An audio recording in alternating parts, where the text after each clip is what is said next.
नमस्कार साथियों, एक बार फिर से आप सभी का बहुत बहुत स्वागत है लोधाई क्लासेस के बीए प्लेटफॉर्म पर।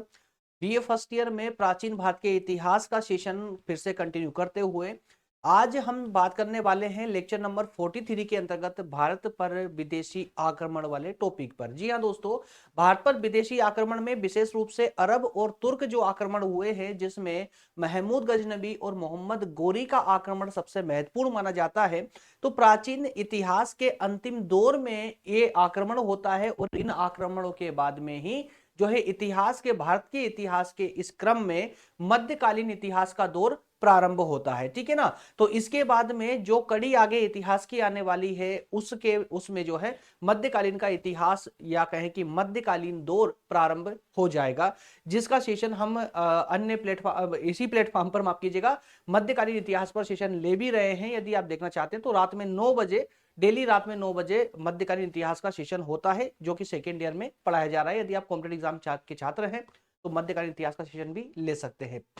चलिए कंटिन्यू करते हैं आज का सेशन और देखते हैं सिलेबस में इसकी क्या स्थिति है। लेकिन उससे पहले जो भी मेरे नए छात्र हैं वो जान ले कि इसके अलावा जो भी जैसे मध्यकालीन इतिहास की मैंने बात की है या आधुनिक इतिहास आपको पढ़ना है या कहीं और दूसरा सब्जेक्ट पढ़ना, जैसे भारतीय संविधान पढ़ना है या इंडियन इकोनॉमी पढ़ना है, ऐसे कई सारे सब्जेक्ट जो है आप मेरे बैकग्राउंड में देख पा रहे हैं। ये सारे सब्जेक्ट इसी चैनल की प्लेलिस्ट में अवेलेबल है, यदि आप चाहें तो जाकर के देख सकते हैं। इसके अलावा दोस्तों प्रतियोगी परीक्षा की जो भी दोस्त कॉम्पिटेटिव एग्जाम की तैयारी कर रहे हैं उनके लिए एक नया प्लेटफॉर्म है, प्रज्ञान हिंदी नाम से नया यूट्यूब चैनल है, जहां पर ये सारे सब्जेक्टों की तैयारी आपको जो है फ्री ऑफ कॉस्ट करवाई जा रही है। यदि आप चाहें तो विजिट कर सकते हैं। प्रज्ञान हिंदी नाम है यूट्यूब चैनल का, डिस्क्रिप्शन में लिंक भी मिल जाएगी और आप डायरेक्ट यूट्यूब पर भी सर्च कर सकते हैं। ये आपका सिलेबस जिसके अकॉर्डिंग आपकी क्लासेस कंप्लीट हुई है, तो आप अगर सिलेबस को फोकस करें तो आप देख पाएंगे कि 1 से लेकर 4 यूनिट तक पूरी तरह सिलेबस आपका कंप्लीट हो चुका है ना। और यदि आप कंटिन्यू सेशन ले रहे हैं तो आप अच्छे से समझ पाएंगे कि आज का जो सेशन होने जा रहा है ये यूनिट 5 मतलब इस सब्जेक्ट का आखिरी सेशन होने जा रहा है। भारत पर अरब और तुर्क आक्रमण और उसके प्रभाव पर हम आज डिटेल में चर्चा करेंगे इस सेशन के माध्यम से। ठीक है, इस सेशन के माध्यम से क्लियर है। चलिए कांग्रेस भी हो गया आप लोगों का, ठीक है ना। आज सेशन जो है इस सब्जेक्ट का आखिरी सेशन होने जा रहा है, आखिरी सेशन होगा। इसके बाद में ये सब्जेक्ट पूरी तरह कंप्लीट हो जाएगा। अब इसके बाद में मुझे आवश्यकता पड़ेगी आपकी कमेंट की। आप कमेंट करके मुझे बताइएगा कि आप इस इतिहास के बाद में बीए फर्स्ट ईयर में कौन सा सब्जेक्ट पढ़ना चाहते हैं। मैं बिल्कुल उसी सब्जेक्ट को स्टार्ट करूंगा, जिस सब्जेक्ट पर ज्यादा कमेंट आएगी उसी को हम स्टार्ट करेंगे। तो चलिए शुरू करते हैं और देखते हैं मॉडल टेबल ऑफ कंटेंट में आज क्या क्या पढ़ने वाले आज के टॉपिक में अरब और तुर्क आक्रमण में। तो सबसे पहले तो हम इसकी भूमिका तैयार करेंगे, मतलब व्याख्या पर चर्चा करेंगे। उसके बाद में जो प्रमुख अभियान मतलब प्रमुख आक्रमण हुए हैं उन पर बात करेंगे। इसके बाद में बात करेंगे अरब के आक्रमण जो हुए हैं भारत पर, जो अरबियों के भारत पर आक्रमण हुए उसके प्रभाव क्या रहे हैं। उसके बाद में महमूद गजनवी का आक्रमण पढ़ेंगे और लास्ट में मोहम्मद गोरी का आक्रमण पढ़ेंगे। इन 5 कंटेंट के माध्यम से हमारा आज का ये टॉपिक पूरी तरह कंप्लीट हो जाएगा। तो चलिए एक एक करके इनको डिस्कस करना स्टार्ट करते हैं। ये क्वेश्चन है इस टॉपिक से संबंधित, पढ़ लीजिएगा जब पीडीएफ डाउनलोड करेंगे तो। चलिए शुरू करते हैं। दरअसल व्याख्या से हम इसकी शुरुआत करेंगे, व्याख्या से शुरुआत करेंगे। दरअसल दोस्तों विदेशी आक्रमण, विदेशी आक्रमण, हालांकि विदेशी आक्रमण इनसे पहले भी हुए हैं, लेकिन प्रभावकारी जो आक्रमण रहे हैं जिन्होंने इस दौर को ही परिवर्तित कर दिया। जैसे कि हम दरअसल पढ़ते हैं ना कि भारत का इतिहास और उसको भी हम 3 काल खंडों में पढ़ते हैं। एक खंड को कहते हैं प्राचीन इतिहास, दूसरे को मध्यकालीन इतिहास और तीसरे को मॉडर्न हिस्ट्री, दैट मीन्स की आधुनिक इतिहास। तो ये जो कालक्रम चेंज होते हैं, बदलते हैं, तो ये अपने आप ही अचानक से नहीं बदलते, बल्कि एक बड़ी दुर्घटनाएं होती है, कुछ बड़ी ऐसी घटनाएं होती है जो उस क्रम को तोड़ देती है। जिसे प्राचीन इतिहास मतलब प्राचीन इतिहास हम उस काल क्रम को कहेंगे जहां पर एक व्यवस्थित तरीके से शासन व्यवस्था चली आ रही थी भारतीयों के अंदर, भारतीय शासन व्यवस्था चल रही थी, भारतीयों के द्वारा उसको संचालित किया जा रहा था। लेकिन जब जब विदेशी आक्रमण हुए, हालांकि पहले भी कई विदेशी आक्रमण ऐसे हुए थे, लेकिन जब विदेशी आक्रमणों का प्रभाव अत्यधिक रूप से पड़ने लगा और भारतीय राज्यों का अस्तित्व समाप्त होने लगा और वहां पर नई परंपरा जन्म लेने लगी, तो वह जो काल क्रम चला आ रहा था वह टूट गया और नया क्रम वहां से या नए क्रम या नए काल का दौर शुरू होता है। तभी से लेकर के इतिहास अपना एक नया मोड़ लेता है। ठीक है, तो ये इतिहास के मोड़ लेने का समय आ चुका था। तो प्राचीन इतिहास में हम विदेशी आक्रमण को आखिरी टॉपिक के रूप में इसीलिए पढ़ रहे हैं कि प्राचीन इतिहास का दौर अब समाप्त होने वाला है और अब जो नया दौर आएगा वह मध्यकालीन इतिहास का आएगा।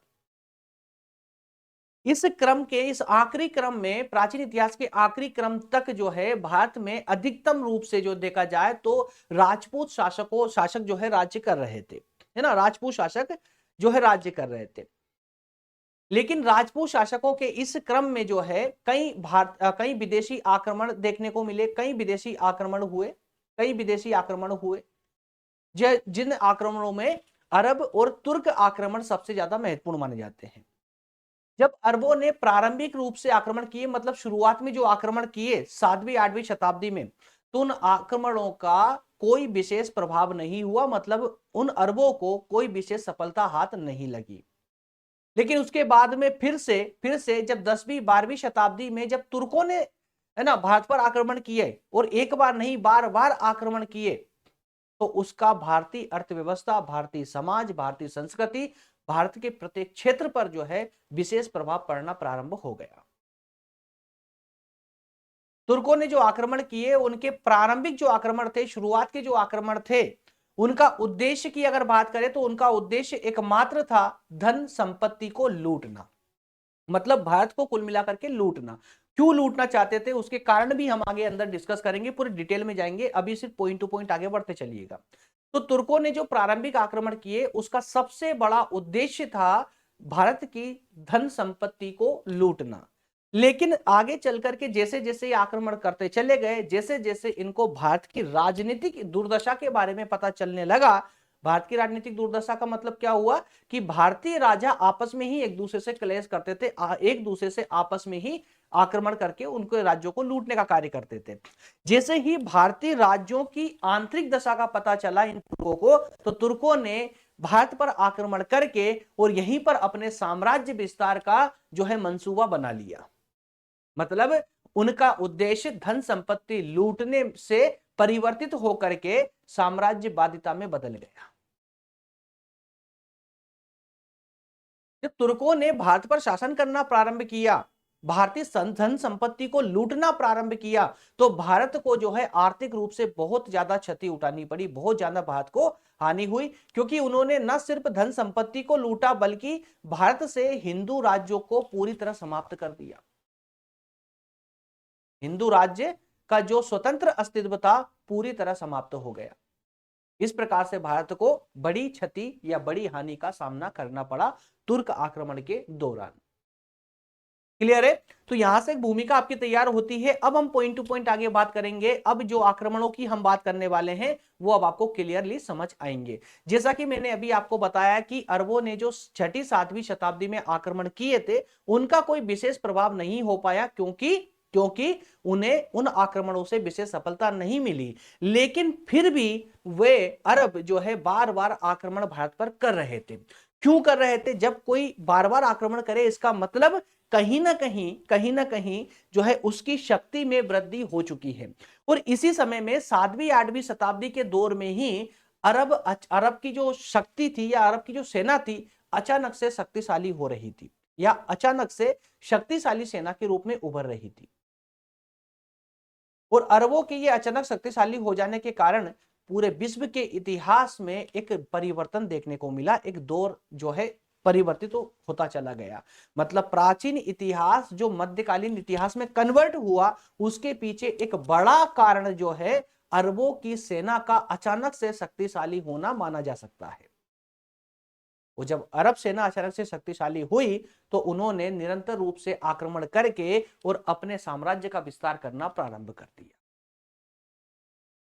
उसी प्रमुख अभियान में हम बात करते हैं प्रथम अभियान की, पहले आक्रमण की। दरअसल दोस्तों अरबों ने 636 ईस्वी में पहले बार भारत पर आक्रमण किया, पहली बार भारत पर आक्रमण किया और भारत पर आक्रमण करके भारत के बंबई के थाना भड़ोच और देवल के बंदरगाहों पर अधिकार करने का प्रयत्न किया, लेकिन उन्हें कोई सफलता नहीं मिली।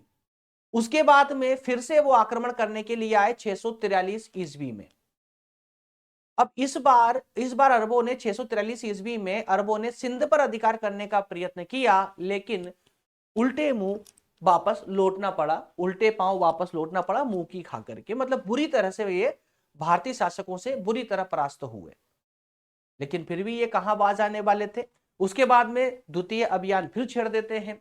द्वितीय अभियान में इस बार वो और शक्ति के साथ में, और ज्यादा ताकत के साथ में सिंध पर हमला बोलते हैं दूसरे अभियान के दौरान। अब इस समय जो है सिंध का राजा दाहिर था। कौन था? दाहिर, जो कि प्राचीन इतिहास का एक प्रसिद्ध और शक्तिशाली और योग्य शासक माना जाता है। अरब जो एक बार असफल हो चुके थे, सिंध पर अधिकार करने का अवसर ढूंढ रहे थे, और उन्हें 708 ईस्वी में एक अवसर मिला जिससे कि वो भारत पर फिर से आक्रमण कर सके। और इसी अवसर के दौरान ही मोहम्मद बिन कासिम की एंट्री होती है भारतीय सीमा के अंदर। दरअसल दोस्तों उस समय एक शासक हुआ करता था पश्चिम का, जिसका नाम था हज्जाज। क्या नाम था? हज्जाज। हज्जाज की ही सेना, मतलब कि अरबों के जो सेनापति थे, अरबी या अरबों की जो सेना थी, जो प्रथम अभियान में असफल हुई थी, उसमें हज्जाज के 2 सेनापति मारे गए थे। 2 सेनापति हज्जाज के मारे जाने के कारण ही हज्जाज को गुस्सा आया और उसने इस बार अपने दामाद को सिंध पर आक्रमण करने के लिए भेजा। दामाद का नाम क्या था? मोहम्मद बिन कासिम। क्या नाम था? मोहम्मद बिन कासिम। याद रखिएगा, मोहम्मद बिन कासिम ने जो है एक शक्तिशाली सेना के साथ सिंध पर आक्रमण कर दिया। लेकिन आक्रमण इस तरह नहीं किया, उसने चालाकी के साथ में आक्रमण किया, चतुराई दिखाते हुए आक्रमण किया। पहले उसने सिंध में प्रवेश करने से पहले ही दाहिर, जो कि सिंध का राजा था, उसके जो विश्वसनीय मेहर थे उनको अपने पक्ष में लालच देकर के मिला लिया। और इस प्रकार से जो है उसके जब मेहर इसके पक्ष में आ गए, और इतना ही नहीं, दरअसल दाहिर जो है बौद्ध धर्म का समर्थन नहीं करता था, इसलिए बौद्ध धर्म के जो रुष्ट अनुयायी थे उन्होंने भी मोहम्मद बिन कासिम की सेना का साथ दिया। तो इस प्रकार से दाहिर के मेहर और बौद्ध धर्म के अनुयायियों का मोहम्मद बिन कासिम का साथ देने के कारण सिंध पर मोहम्मद बिन कासिम जीत या सफलता प्राप्त करने में सफल हुआ। इसके बाद में फिर जुनैद का अभियान शुरू होता है। तो अब जब मोहम्मद बिन कासिम जो है सिंध पर अधिकार कर चुका था, तो वह लंबे समय तक सिंध पर अपना शासन संचालित कर रहा था। लेकिन जैसे ही मोहम्मद बिन कासिम की मृत्यु हुई, उसके तुरंत बाद सिंध के पूर्व राजा दाहिर के पुत्र जय सिंह फिर से एक्शन में आ गए। कौन? दाहिर के पुत्र जय सिंह फिर से एक्शन में आ गए और उन्होंने सिंध के एक क्षेत्र ब्राह्मणबाद पर फिर से अधिकार कर लिया। जैसे ही जयसिंह ने ब्राह्मणबाद पर अधिकार किया, तो अरब खलीफा हिसाम ने जुनैद को सिंध का गवर्नर नियुक्त करके और फिर से जो है सिंध भेजा, सिंध पर अधिकार करने के लिए। और जुनैद आते हैं और जयसिंह को परास्त करके उन्हें बंदी बना लेते हैं, और जुनैद जो है राजस्थान और गुजरात के कुछ क्षेत्रों पर भी अपना अधिकार कर लेता है सिंध के साथ ही साथ में। सिंध की अवस्थिति आप देख सकते हैं, पंजाब के नीचे ये सिंध प्रांत हुआ करता था, जो आजकल पाकिस्तान में मिल चुका है ना, जो वर्तमान पाकिस्तान का क्षेत्र है। क्लियर है? चलिए इसके बाद में अब बात करते हैं कि जो अरब के आक्रमण हुए हैं उनका प्रभाव क्या रहा है। अरब आक्रमण के प्रभाव की दोस्तों बात करें तो हम कुछ वैसे तो अरबों के जो प्राथमिक आक्रमण हुए थे उनका कोई विशेष उनको जीत हासिल नहीं हुई थी, लेकिन फिर भी इन आक्रमणों का भारतीय व्यवस्थाओं पर, भारतीय सामाजिक व्यवस्था पर या आर्थिक व्यवस्था पर विशेष प्रभाव पड़े हैं, और उन्हीं प्रभावों की हम जो है क्षणिक रूप से बात करेंगे। सामाजिक प्रभाव की यदि बात करें तो अरब आक्रमणों का भारतीय समाज पर गहरा प्रभाव पड़ा, क्योंकि ये आक्रमणों का दौर जो था ना वो एक लंबा दौर था, इसीलिए ये भारतीय समाज को गहरे रूप से प्रभावित कर पाए। अरबों ने भारतीय लोगों को इस्लाम धर्म स्वीकार करने के लिए प्रेरित करना प्रारंभ किया। इतना ही नहीं, भारतीयों से वैवाहिक संबंध बनाए। मतलब अरब के पुरुषों ने भारतीय महिलाओं से वैवाहिक संबंध स्थापित किए ताकि वह अपनी संख्या जो है भारत में बढ़ा सके, और इस प्रकार से जो उनसे उत्पन्न संतानें हुई वे भारतीय मुसलमानों के नए वर्ग के रूप में जो है भारत में उत्पन्न हुई। अर्थात कह सकते हैं कि आज वर्तमान में जितने भी भारतीय मुसलमान हैं कहीं ना कहीं अरब और तुर्की मुसलमानों की देन मानी जा सकती है। इतना ही नहीं, इसके अलावा राजनीतिक प्रभाव की यदि हम बात करें तो भारत के शक्तिशाली राजाओं से परास्त होने के कारण अरबों को विशेष सफलता प्राप्त नहीं हुई थी, लेकिन उनके आक्रमणों का राजनीति पर जो है विशेष प्रभाव तो नहीं हुआ, लेकिन फिर भी भारतीय राजनीति प्रभावित हुई, और राजनीति प्रभावित होने के कारण उसकी अर्थव्यवस्था भी प्रभावित हुए बिना रह नहीं पाई। ठीक है, लेकिन फिर भी अंतिम रूप से हम ये कह सकते हैं कि जितने प्रभाव से भारत की समाज प्रभावित हुई उतनी प्रकार से, या कहें कि उतने प्रभाव के साथ में भारत की राजनीति प्रभावित नहीं हुई थी। क्यों नहीं हुई थी? क्योंकि उस समय भारत में शक्तिशाली राजाओं का राज्य था जो अरबों को असफल करने में सक्षम थे। इसके अलावा बात करें सांस्कृतिक प्रभाव की, तो सांस्कृतिक प्रभाव भी जो है विशेष रूप से पड़ना स्वाभाविक था। भारतीयों के अरबों से सीधे संपर्क में आ जाने के कारण भारत के व्यापार में प्रगति होने लगी। ठीक है, भारतीय दर्शन का भी इस्लाम पर प्रभाव पड़ने लगा। भारतीय दर्शन का कैसे कि अरब लोगों ने जो दशमलव पद्धति सीखी है ना, वो नक्षत्र विद्या सीखी है, वो भारत से ही सीखी है अरबियों ने,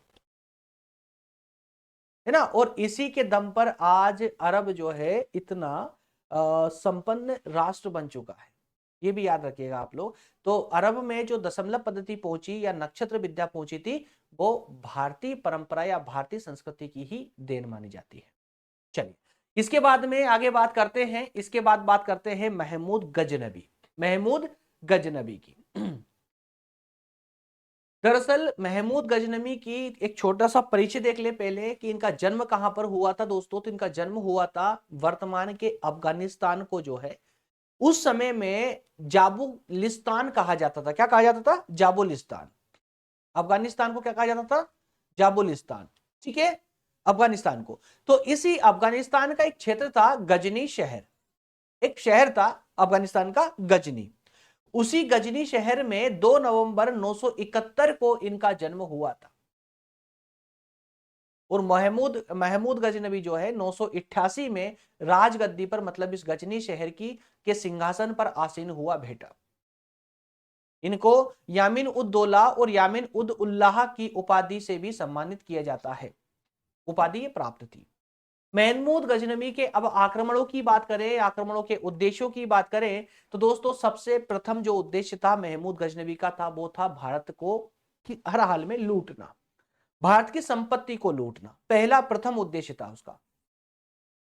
महमूद को अपने साम्राज्य की समृद्धि के लिए धन की जरूरत थी, क्योंकि जो गजनी शहर एक छोटा सा प्रांत था, छोटा सा शहर था। तो महमूद गजनबी का जो राज्य था, प्रशासन था, एक छोटे से शहर पर वो राज्य करता था। कोई बड़े सल्तनत का राजा नहीं था, वो एक छोटे से शहर का राजा था।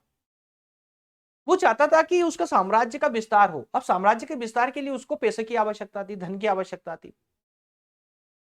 अब ऐसे में उसने भारत को लूटने का मंसूबा बनाया। और वो जानता था कि भारत की उस समय की राजनीतिक जो दशा थी, मतलब वहां के जो राजा है वो आपस में ही लड़ रहे हैं, मतलब राजनीतिक दशा बहुत सोचनीय है। किसी को भी छोटा सा लालच देकर के अपनी ओर किया जा सकता है ना। तो बिना कठोर संघर्ष के ही वह अपार धन संपत्ति भारत से लूट पाया और भारत से ले जा पाया। इसके बाद में बात करते हैं अन्य उद्देश्यों में, तो उसका अन्य उद्देश्य इस्लाम का प्रचार प्रसार भी बताया जाता है। गजनबी का अन्य उद्देश्य भारत पर आक्रमण करने का क्या था? इस्लाम धर्म का प्रचार प्रसार करना।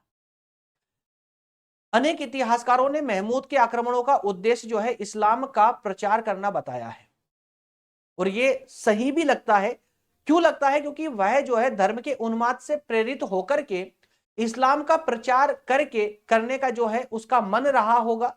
क्योंकि उसने अगर ऐसा नहीं होता, अगर वो धर्म के उन्माद से प्रेरित नहीं होता, इस्लाम का प्रचार की भावना उसके अंदर नहीं होती, तो वो भारत में आकर के हिंदुओं को मौत के घाट नहीं उतारता, हिंदुओं के मंदिरों को नष्ट नहीं करता, हिंदुओं की मूर्तियों को तोड़ता नहीं। उनकी अपार संपत्ति को अपने साथ ले गया और हिंदुओं को मुसलमान बनने के लिए मजबूर किया, किंतु इस्लाम का प्रचार करना उसका मूल उद्देश्य प्रतीत नहीं होता है। उसका मूल उद्देश्य तो प्रतीत था भारत पर आक्रमण करके उसकी संपत्ति को लूटना, ये प्रथम उद्देश्य था। और द्वितीय उद्देश्य भारत में इस्लाम धर्म का प्रचार प्रसार करना था। वो कैसे प्रतीत होता है? वो इस वाक्य से प्रतीत होता है कि भारत पर प्रथम आक्रमण गजनबी का 1000 ईस्वी में हुआ और पेशावर मतलब कि जो पाकिस्तान है उसके कुछ भागों पर उसने अधिकार किया, वो संपत्ति को लूटा और वापस अपने देश लौट गया था। ठीक है ना। और इसी प्रकार से बाद में आक्रमण होता है मोहम्मद गोरी का। जी हाँ, मोहम्मद महमूद गजनबी के बाद में मोहम्मद गोरी जो है इस सल्तनत को संभालता है और उसके बाद में भारत पर आक्रमण करने के लिए ये भी ललायत हो जाता है। दरअसल मोहम्मद गोरी गौर का रहने वाला था। ये गौर कहां पे आता है? तो गजनी और हिरात के मध्य का क्षेत्र है गजनी, माफ कीजिएगा गौर, और यहीं का ये शासक था। 1700 माफ कीजिएगा 1173 ईस्वी में गौर के सुल्तान गयासुद्दीन ने, कौन, ध्यान से सुनना, गौर का सुल्तान था कौन? गयासुद्दीन। गयासुद्दीन उसने अपने छोटे भाई शहाबुद्दीन मोहम्मद को जिसे हम मोहम्मद गोरी के नाम से जानते हैं, उसे गजनी का सूबेदार बनाया। ठीक है, गजनी का सूबेदार बनाया। अब ये जो मोहम्मद गोरी है ये गजनी में एक स्वतंत्र रूप से शासन करता था। कहां? गजनी में, गौर में नहीं, गजनी में। गजनी में स्वतंत्र रूप से शासन करता था, लेकिन ऐसा नहीं है कि वो अपने भाई मतलब गयासुद्दीन के विरुद्ध विद्रोह कर रहा था, नहीं, वो अपने भाई के प्रति भी वफादार था। मतलब गौर प्रशासन मतलब केंद्र सरकार के प्रति भी वफादार रहा और गजनी में वह स्वतंत्र शासन करता था। लेकिन इसकी भी लालसा थी कि अब साम्राज्य को बढ़ाया जाए, है ना। इसीलिए मोहम्मद गोरी ने भारत पर आक्रमण किए। उसके उद्देश्यों की जरा चर्चा करते हैं। क्या उद्देश्य रहे थे? सबसे पहला उद्देश्य साम्राज्य की वृद्धि। अब चूंकि गजनी जो है एक छोटा सा प्रांत मात्र था, एक शहर था, तो अपने छोटे से राज्य को एक विशाल साम्राज्य में बदलने के लिए उसने भारत पर आक्रमण करना प्रारंभ किया। और इतना ही नहीं, उसने आक्रमण उसमें सफलता भी पाई। ये प्रत्यक्ष रूप से सफल क्यों हो पाया? तो इसके पीछे कारण था महमूद गजनबी। क्योंकि महमूद गजनबी ने वो सारे रास्ते खोल दिए थे जिन रास्तों पर चलकर के मोहम्मद गोरी भारत में प्रथम बार में ही सफल हो पाया। महमूद गजनबी के द्वारा किए गए जो आक्रमण थे उनकी स्टडी करके, उनका अध्ययन करके ही मोहम्मद गोरी ने भारत पर आक्रमण किया और सफलता पाई। इसके अलावा अन्य उद्देश्यों में राज्य की सुरक्षा भी बताई जाती है। कहीं ना कहीं मोहम्मद गोरी को डर था कि भारत के जो हिंदू शासक है वो पश्चिम में आकर के गजनी पर अधिकार न कर ले, इसलिए वो अपनी पूर्व की सीमा को सुरक्षित करना चाहता था। और उसने इसी कारण भारत पर आक्रमण किया कि भारतीय शासक आक्रमण करे उससे पहले मैं ही आक्रमण कर दूं। और कहीं ना कहीं एक संपत्ति का लालच भी उसके अंदर था। संपत्ति का लालच भी उसके अंदर था। मोहम्मद गोरी को संपत्ति की, है ना, संपत्ति का लालच भी था। वह महमूद गजनबी के आक्रमणों से बहुत प्रोत्साहित था। महमूद गजनबी के आक्रमणों से बहुत प्रोत्साहित था। महमूद गजनबी ने भारत की दुर्बलता व धन संपदा का पूरा परिचय पहले ही दे दिया था। इसलिए तो मैंने कहा कि महमूद गजनबी के द्वारा किए गए आक्रमणों का अध्ययन करके ही मोहम्मद गोरी भारत में सफल हो पाया था। और उसी नक्शे कदम पर चल करके मोहम्मद गोरी ने भारत की संपत्ति को खूब लूटा। अन्य उद्देश्यों में इस्लाम का प्रचार भी रहा है। गोरी चाहता था कि भारतीय अभियान के साथ साथ में, मतलब संपत्ति को लूटने के साथ ही साथ इस्लाम धर्म का प्रचार भी कर दिया जाए, तो क्या बुरा है। ठीक है ना। अंतिम रूप से हम बात करते हैं मोहम्मद गोरी के आक्रमण का प्रभाव क्या हुआ।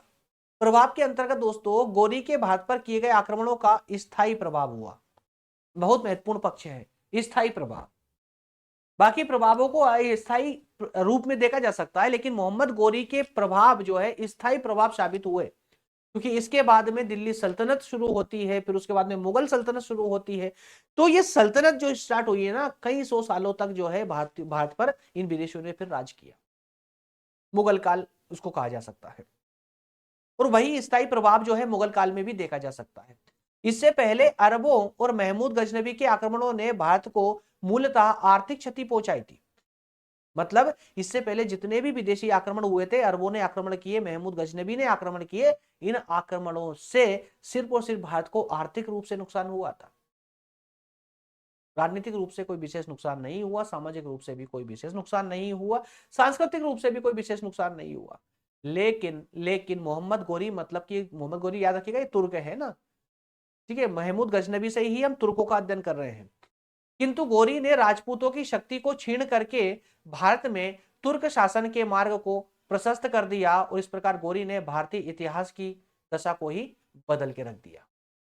इसी के साथ में हमारा आज का सेशन होता है कंप्लीट। उम्मीद करता हूं सेशन में कोई कंफ्यूजन आप लोगों को नहीं होगी, ठीक है। और इसी के साथ में आप, और क्या बात है, कांग्रेट्स, सब्जेक्ट आपका पूरी तरह से कंप्लीट हो चुका है। सब्जेक्ट आपका पूरी तरह कंप्लीट हो चुका है। इस सब्जेक्ट में उम्मीद करता हूं कि आप लोगों की कोई डाउटफुल कोई कमेंट नहीं देखी गई है। उम्मीद करता हूं कोई डाउट नहीं होगा। प्राचीन भारत का इतिहास आज पूरी तरह से कंप्लीट होता है। एंजॉय कीजिए। जिन दोस्तों ने आज पहली बार ही सेशन को अटेंड किया है, उन दोस्तों को कहना चाहूंगा कि लेक्चर नंबर 1 से देखिएगा। 43 टोटल लेक्चर हुए हैं इस सीरीज में। आप जो है इसको एक हफ्ते में भी कंप्लीट कर सकते हैं, 15 दिन में भी कंप्लीट कर सकते हैं।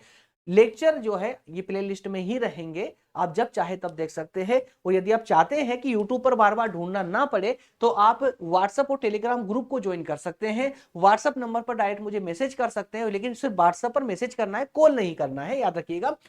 तो व्हाट्सएप पर मैसेज करके आप जो इस सब्जेक्ट की कंप्लीट लिंक ले सकते हैं, जहां जिससे कि क्या होगा कि जब भी आप व्हाट्सएप खोलेंगे, व्हाट्सएप पर डायरेक्ट आप लिंक खोल करके पूरा सब्जेक्ट पढ़ सकते हैं, ठीक है। इसके अलावा नोट्स जो भी आपको आवश्यकता है वो सब इन ग्रुपों में अवेलेबल है, तो आप यहां से ले सकते हैं। ओके फ्रेंड्स, मिलेंगे अन्य सब्जेक्ट के साथ में, तो कमेंट करके मुझे बताइएगा अगला कौन सा सब्जेक्ट आप पढ़ना चाहते हैं।